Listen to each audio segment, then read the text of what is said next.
Hello, welcome to another episode of Balance Your Books podcast. Hello, Kimberly. Hi, Kina. How are you today? I'm good. I'm good. We are actually taping this one at night, and we usually Yes, don't. So it's been a long day, yes. It has and been a long day. it's been a long day. I've been very busy, so I'm trying to get my energy level up because we have an Yes, exciting topic today. we do have an interesting topic. And before we do all that, what did we always tell our listeners and viewers? Podcast land, we ask you to subscribe to our podcast, like it, share it with people that you know that will benefit from it. Leave a comment, leave a review, reach out to us, let us know if you want to talk about anything, or if you want to challenge something we said on the podcast, you have a different point of view. Just get in touch with us. Let us know that you're out there because we Yes, appreciate you. yes. And to find out more or to link to other things we do, we are at balanceyourbookspodcast.com. Yes. Balanceyourbookspodcast.com. And also, we have a special series, Cash flow confidence. Cash Flow Confidence. But what I want to say is that cashflowconfidence.net is where you can go and watch previous live sessions that we do. And you can also join us, and then you will find out when the next sessions happen. So you can provide your email address, and then we will let you know. We will not spam you with 5,000 emails because, quite frankly, we don't have that kind of time. So we will just send you an email letting you know when a session is coming up, and you can ask us questions live. Yep. It's a So, quick 30-minute session live. Ask us, bring the chaos. We will sort it out. that's right. So today, speaking of chaos, what a segue. We're going to talk about spirit and not the Holy Spirit. We're talking about Spirit Airlines, Yes. which left a lot of people stranded all over on, I believe that was Saturday, either Friday or Saturday of this week. And wherever you are is where you were Mm-hmm. if you were flying Spirit.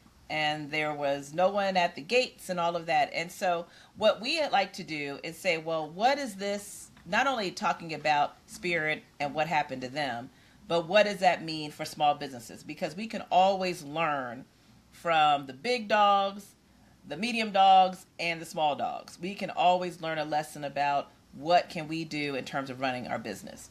So, for those who don't know, Spirit Airlines is a discount airline. Mm-hmm. They came into business to.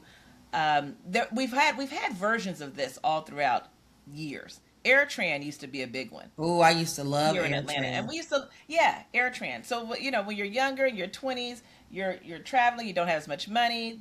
The discount airlines were the best, right? So we used AirTran at that time. They used to have like those specials that you could just go somewhere last minute for the weekend, and they were great back then. Mm-hmm. And so now it's Spirit. So Spirit Airlines It's one of was the them. discount airline, one of them, yes. Mm-hmm. Spirit Airlines was the discount airlines that, from what I understand, I never flew Spirit.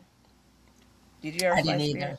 Yeah, I never flew Spirit. I mean, Spirit came into existence, and I'm not trying to sound bougie. but sound like it.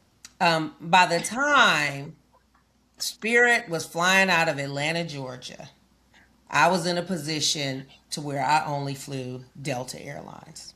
Our hometown airline. Yes. Yes. So yes, we are true Delta. We are the other than the business traveler, which is where they make most of their money. The next tier down, which is the loyalist, because of the perks and the lounges and all of that, we fit in that category of customer for Yep. Delta. And so once you're in that category, I don't fly there if Delta doesn't go there or a Delta partner, really, because I feel like I'm wasting. You'd be Uh, hard pressed to get me to fly yes, something other than Delta Airlines. yes. So, but to scale back to Spirit, they charge for everything, right? So you charge to sit down, you charge for your bag, you charge to get some water, Kina. sit down at your seat. You charge for your seat. That's what I'm saying. You charge to sit down. Okay. And so so the baseline price is to sit down. And then everything else is add-on. But I think, and I don't want to be wrong, and I am not condemning Spirit Airlines or their customers, but from what I've heard, the baseline price is to sit down, but they did charge if you wanted a particular place to sit. That's right.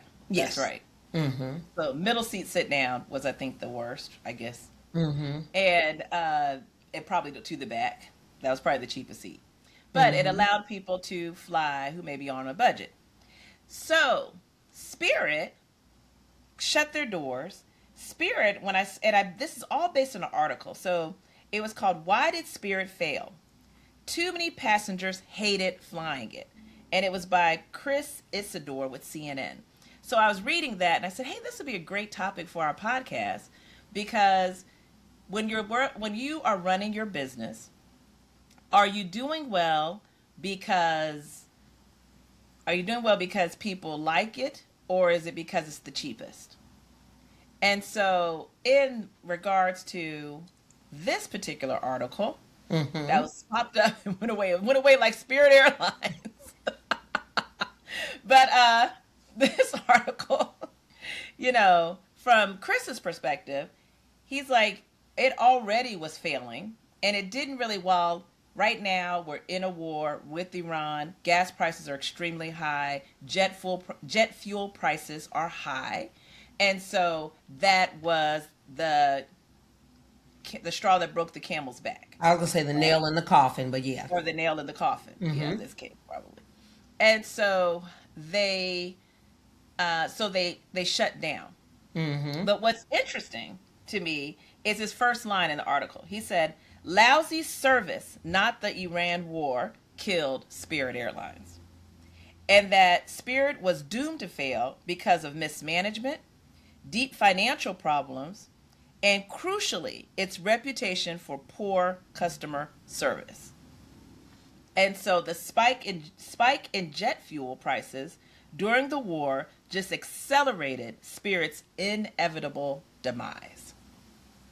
And so, Kimberly, I see you looking with you're thinking about that. Well, because I'm looking at a different article and all that, and I feel like if it was lousy service, if that was the reason why they failed, then there wouldn't have been as many people. If that was the main reason, there wouldn't have been as many people stranded when they shut down on Saturday morning. Like people flew, but not right. They did in fact have the lowest. They had the lowest customer service satisfaction scores. Mm-hmm. They hadn't been profitable since before the pandemic. And so the question is, competing on price alone, can be a losing strategy. I agree there. So in the case when you think about a small business and you are trying to penetrate a market that is very established, do you just go in with the lowest price to try and attract customers? Or do you have some mix of price, service? What are those things that you do in order to attract customers to you? So I think this is the thing. You have to manage your finances. Mm-hmm. You have to know if I'm coming in as the low cost provider, I can afford to operate as the low cost provider. And what I think happens with some small businesses is that they enter the market undercutting their competitor prices just to gain customers, but it's not sustainable. Mm-hmm. So they say, well, I'll just charge this without any type of cost analysis, markup on their costs to figure out what would be their profit margin any type of break even analysis. I need to sell this many units or serve this many people in order to break even, and anything over that is gravy. And even with the break even analysis, have you included all the costs that go into that? So yeah, I think that there's a lot of research and analysis that has to go in to being the low cost provider. Right. And so when you are thinking about your business and trying to figure out how do you come in and penetrate a market and try to serve a customer that maybe isn't being well served, right? Mm-hmm. Because they can't afford some of the more expensive airlines. You have to also think about the routes that you have. I think Spirit started adding more routes, starting adding international routes, which has more fees involved. So when you are trying to do those expansion, are you doing the right analysis on maybe cutting some of your not as frequently flown routes to make sure Mm-hmm. that you're staying within your metrics? And so I think any small business, as you are experimenting with trying different things on how do you attract customers, you have to always make sure that you are really analyzing your costs and maybe having to make some tough decisions around cutting in other places that maybe are not drivers of revenue as much as you want them to be. If you're trying to say, I want to be, you know, at a price that attracts a different level of customer economically, Right. which is what they were trying to do. Mm-hmm. And I think our producer put an article up there by The Atlantic that said the worst thing of having a world without Spirit Airlines is not having Spirit Airlines, or something like that. Because there is a need for having a low cost provider. It Mm-hmm. helps sometimes even out some of the costs and some of the pricing that happens across the industry. So there's some impact there in terms of passengers, travel, and you know managing some of the costs and pricing that happens across, even for a Delta. Mm-hmm. So I know AirTran at the time, there it is. The only thing worse than Spirit Airlines is a world without Spirit Airlines.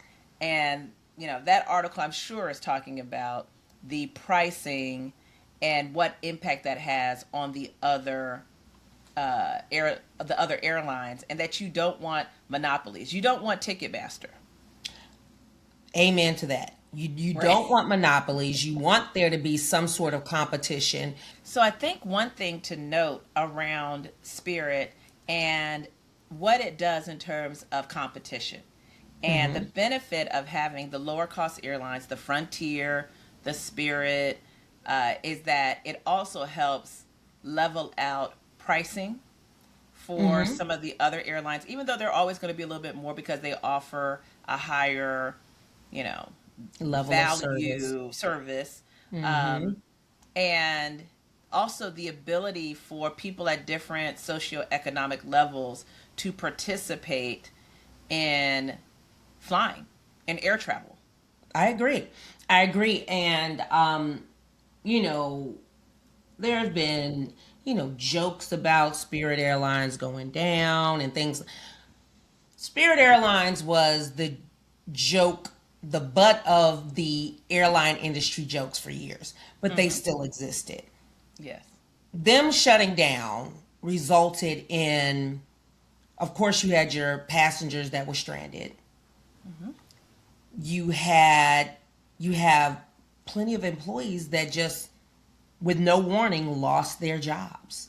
Hmm. And that's where, even though I'm not a Spirit flyer, I used to kind of make the jokes about Spirit too. But that's what concerns me, because there have been other industries, companies, things like that, that were bailed out when Hmm. they reached this point, and there was no bailout for Spirit. Hmm. And I think part of it is the overarching view of the Spirit customer and the people who worked at Spirit being that they were lower class. And if there's one thing that this administration does not value, is that demographic. Mm-hmm.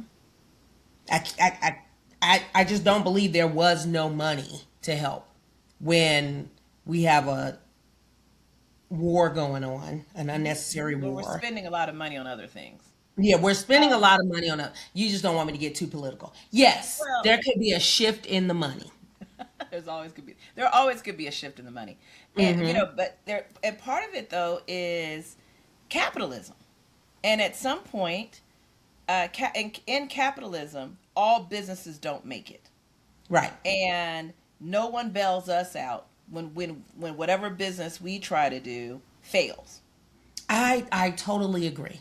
But we have less employees. I get the footprint that a lot of small businesses impact is smaller, but there is a part that poor management, there are real consequences for poor management. Whether you're at Spirit or you are running your personal business that you started, if you don't manage it well and you don't listen to some of the things that we have said, business there are consequences to poor business management. I agree. Mm-hmm. I just feel like this is a mighty funny time for those consequences to be realized for such a big company and who it affects. That's just my position. Okay, let's see it. Following the administration's Spirit Airlines rescue effort fail.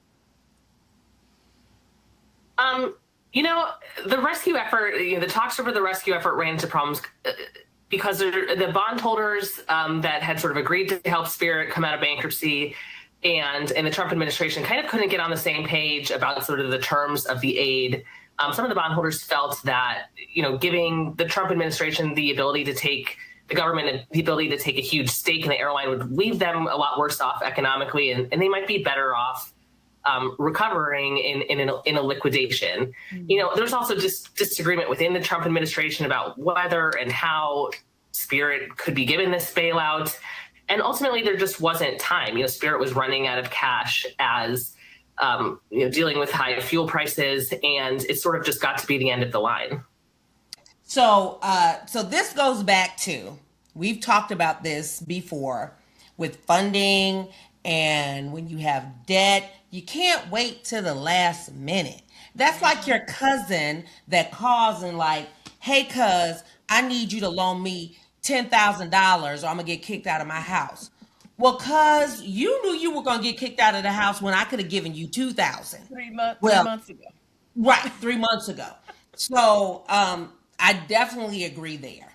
There was, that's the mismanagement part. I agree there. That's mismanagement, right. And so that's the part where it's like, I understand the workers and the people who were stranded, but it's like, if I give you money, if you already manage things poorly, and then I give you money, who's to say you're going to manage it well? Because at least with the auto industry bailout that happened during the Obama years, they paid it all back. Right. And it was an industry issue. It was. And it was more than one company. I would say it was more than one company. Yes, it was an industry issue. And I'm always on the side of being a good steward of your finances. And when you weren't a good steward in the first place, then why I'm being a bad steward if I give you, a horrible steward, my money. Right. But what about the babies in the house? No. Because that's what cousin said. But my baby's gonna get put out the house. Yeah. Because that's what cousin's gonna say. What about my babies? Right. So I guess I'm being a hypocrite right now. Let me just shut up on that topic. Because I'd be like, look, your babies can come stay with me. You gotta stay with you, right? Right. You gotta be homeless because I'm not, your poor planning does not constitute an emergency. on So my hopefully part. some of those Spirit Airline employees will find, because of the experience they have in the airline industry, hopefully some of them will find employment at some of the other airlines. And it is, there will always be others who will come and try to build businesses. And how do we make an environment where people are able to build those kinds of industry? I mean, it takes a lot to build an airline, but Right. but it's but they've come. Just like there was AirTran, which I just saw my AirTran card the other day. I should come in here and pull it out, just because I still have it somewhere. But just how there was AirTran for us, there was Spirit for these 20 somethings. There'll be something else Right. next time. Right. Yeah. I mean, because you still have Frontier. You still have Frontier. Yeah. You still have Frontier. You still have JetBlue. Yeah. Right. So there's still something out there. So the baby's in the house. Hopefully they'll find some place to stay. Yeah. Because they mom and dad were just Right. we're not right. good stewards. We'll say Right. it that way. They were not We're good not stewards over their finances. And when they saw the trouble coming, they did not try to negotiate or work with whomever was going to save They're them. bondholders, it sounds like. Well, even their bondholders, when they saw the trouble, yeah, the bondholders, but a while ago, there should have been, discussions like we might need a government bailout. We might need, because for one of the reasons being there wasn't enough time to come up with an agreement. That is my car about to get repoed, even though I didn't pay the note for 10 months. And this And where now- we and this is where we talk to people about cash flow and having and really tracking your cash flow to be cash flow confident, so the date. When you're planning for that date, that there's certain things you need to cut in order to be able to stay cash positive, because what you're anticipating down the road. So you And didn't not just only- all of a sudden run out of cash. Right. You knew you But- were going to run out of cash, or you should have known. Right. Not only that, as a major company, there should be some risk assessment. I don't know if Spirit is a public company. I don't think so. But in every company's 10K, they have risk factors. And fuel prices should be a risk factor for every company that deals in fuel. And course. so any type of risk analysis that's done on what could happen, there needs to be some mitigation of that risk. There needs to They be a were publicly plan. traded, by the way. They aren't? They are. Oh. Or were. Oh. They're at 20 cents a share right now. Okay, please. I'm gonna find them Yeah. while we're talking. Find their financial statements and see what they said about that risk, because that's what I do. But yeah, the risk assessment, the planning, all of that. So Yeah. but I'm still what about the babies? Yeah. I know the babies need to eat, but so, and I think that and also pursuing and this even happens too, I think, sometimes for a small business at some point. Do you merge with someone else? Do you do you get stronger by building a business with others? And so sometimes that is a better option for you in order to be able to spread cost, spread those operating expenses across a broader space. Or does it give you insight into, or access, I should say, give you access because maybe your partner has access in a certain type of customer group versus your customer group, and you all together are more powerful than you all are apart. And we have seen a couple of our clients that we have brought on recently have done that in order to be able to be successful in a certain industry, which is a very smart strategy. And I think that that's something that I saw some articles here and there where I don't know if Spirit was trying to see if they had a purchaser or something like that. But, when you don't necessarily have the best customer service and things like that, that may be a challenge because, are you bringing the right margins to the table? Are you bringing the right thing to the table? Are you bringing the right skill set to the table that makes it attractive for others? So, all right. Yeah. Well, in conclusion. Yeah, are we concluding? Because I got some more things I want to say. Sorry. Go ahead. Say it. So one of the things about Spirit is one of the things we did not discuss is the fact that they had filed bankruptcy prior to this. Yes. And so and the reason why I want to discuss because I am looking at their Form 10K and their risk factors, and they talk about the negotiations regarding the Chapter 11 bankruptcy and how if the plan does not commence and is not successful, there was a going concern. Going concern for people out there that aren't, into reading financial statements, that it's a concern that your company can keep going. If I'm a kind of use context clues. And so, what's a 10K as well? Oh, a 10K is the annual report that a public company files with the Securities and Exchange Commission, the SEC.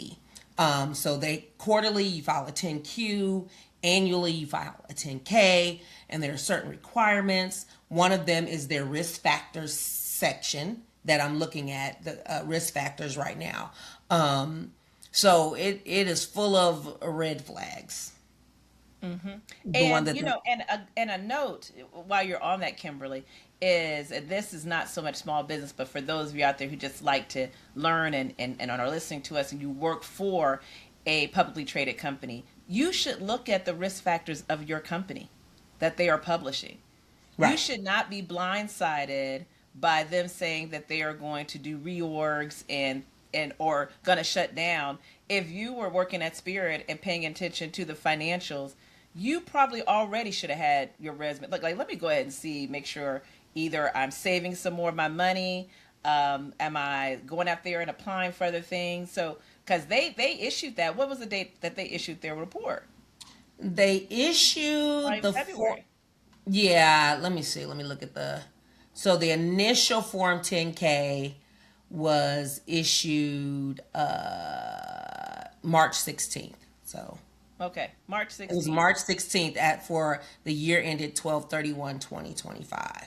Yeah. But they had some other filings, and I don't want to get too technical. Yeah. But they had some other filings before that that kind of gave warning before they issued this. So if you're working for a publicly traded company, you should have a Google alert for every time they issue some sort of filing with the Securities and Exchange Commission. Right, like because it's required that they have to disclose it to the public. So right. It is available on their website, usually in their investor relations section of their website of the company that you work for. So you should know just like you know what's in your bank account, hopefully, you should know what's going on with your company so that you're not blindsided and you're always prepared to leave. Don't fall in love with anybody. Exactly. And even if you're not working for a publicly traded company, if you're investing in a companies I invest in, I have alerts that tell me when they filed something, like when C-suite or board of directors or one of the, I don't want to get technical, one of the people that have to report their holdings, whenever there's huge activity, I get an alert. And if they're selling stock, like selling a lot of stock, I'm going to see what's going on. Why are they selling stock? Maybe I should be looking into that. So there's a lot of information out there. And the reason why this is required is to protect investors. Yep. Protect investors, protect employees. Yeah, all of that. Protect creditors. So there were some warning signs out there, that were there. So it's not like the cousin that waited to the last minute. There were some warning signs. There were warning signs there too. Not with the cousin. If I don't live with the cousin, I'm talking about for the people who are affected by it. Yes, yes, yes. There's some warning signs. Sometimes they're dropping off their babies more. There's some warning signs. There's usually some warning signs. There's usually some warning signs. You're right. But yeah, it's out there for the people. But that is one of the things that I would advise is to stay abreast of what's going on with the company you work for and the company you invest in. Yeah. And if you're interviewing to work for a company, go to their investor relations page and see what's going on. That's right. And okay, so I think that we kind of went all over, but good stuff. Because like what we always say is there is something to learn from all of these situations. We do not have to individually experience it ourselves. We can learn from what others do and do either the opposite or the same depending on the success rate. Right. And so today we talked about in the terms of a small business, your pricing, it can't just be based on low cost. You have to look at break even. What are some of those different analysis that you should do to understand if your pricing makes sense? Do you know how you can manage your expenses so that you are not underwater? Are you staying on top of your cash?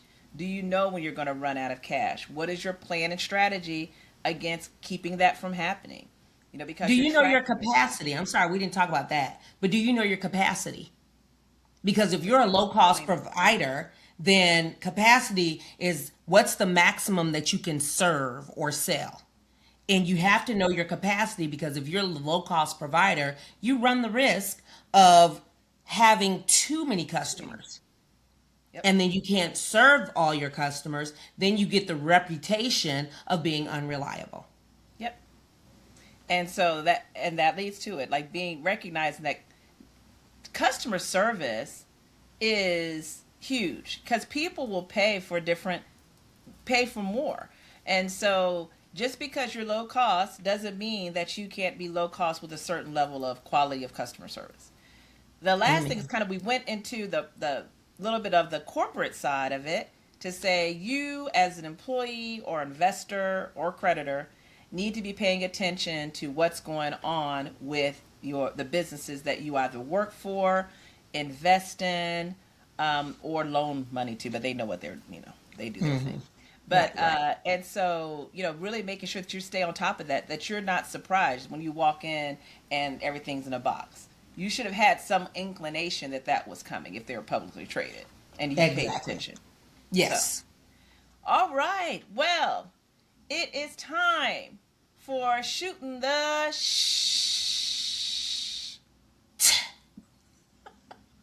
Yes. So at the time when we're doing this taping, a couple things are going on today.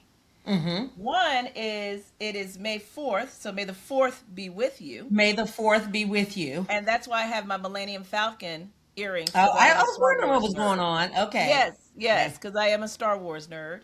I am not. I just like saying "May the 4th be with you." That's the extent of my stardom, Star Wars nerddom. Because little Black history fact, I had the Millennium Falcon when I was little, so I actually have one. So yes, it's a plane, right? Or yes, yeah. Well, plane. It's a ship. It's a starship. Okay. Well, let me stop. It's a battleship. But yes. So also today is the Met Gala. Mm-hmm. And so, and I was watching it before we were taping. And so that made me think, accountants, we're so fashionable. Clearly we are. Clearly. And so for us, yeah, I was going to have a pregnant pause for everybody who's listening or watching to be like, really? So I was thinking, out of our whole lives, what was like the trend or the fashion thing that you just connected with that was like, this is my jam at any point in your life? I'm going to let you start because I'm still thinking about this. All right. Podcast land, I am not a fashion person. I don't claim to be a fashion person, but I'm thinking of a couple things that aren't trendy They aren't trendy though, so let's talk about it. But it's you. That's what fashion is. Okay. Right? So for me, probably my favorite time of style was for preppy. Okay. Preppy, I loved it all day. I loved Argyle, like the Argyle sweater with the crisp shirt underneath, with, whether the shirt was out underneath with the sweater. And I love that look. We could be with a skirt or a plaid skirt with the jacket. I love preppy.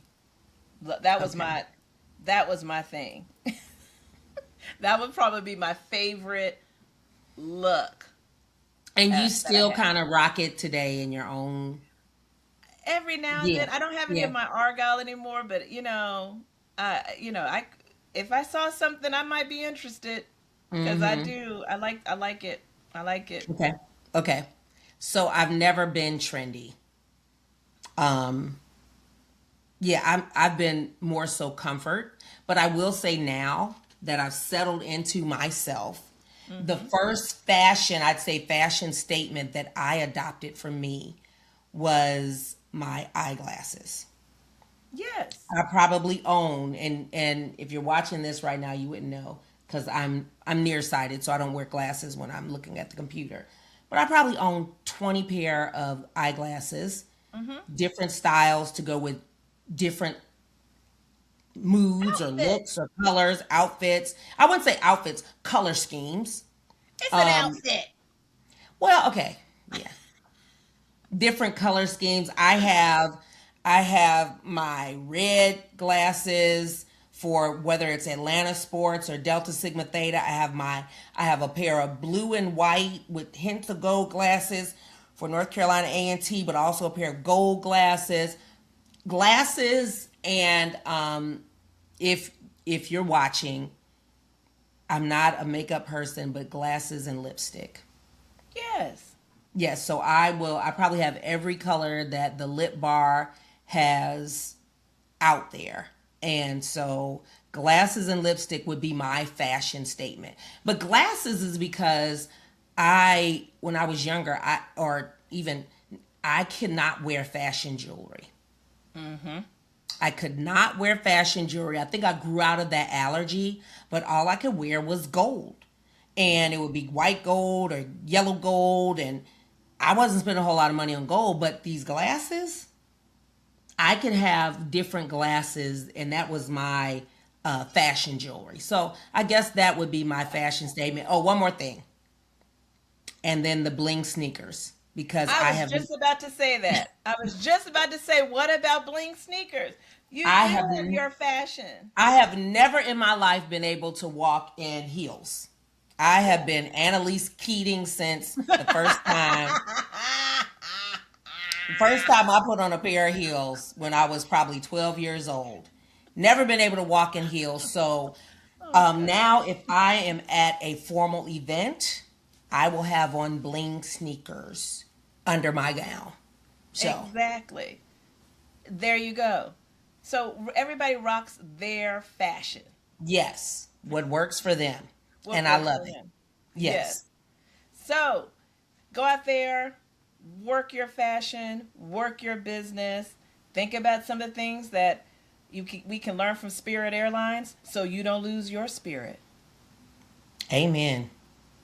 All right. Don't lose your spirit. Don't lose your business. Don't lose your job. Exactly. So the baby's got to have a home. The baby's got to have a home. All right. Thank you for joining Balance Your Books podcast. We hope you enjoyed it and you learned a little something. Till next time. Bye, Kimberly. Bye, Kina.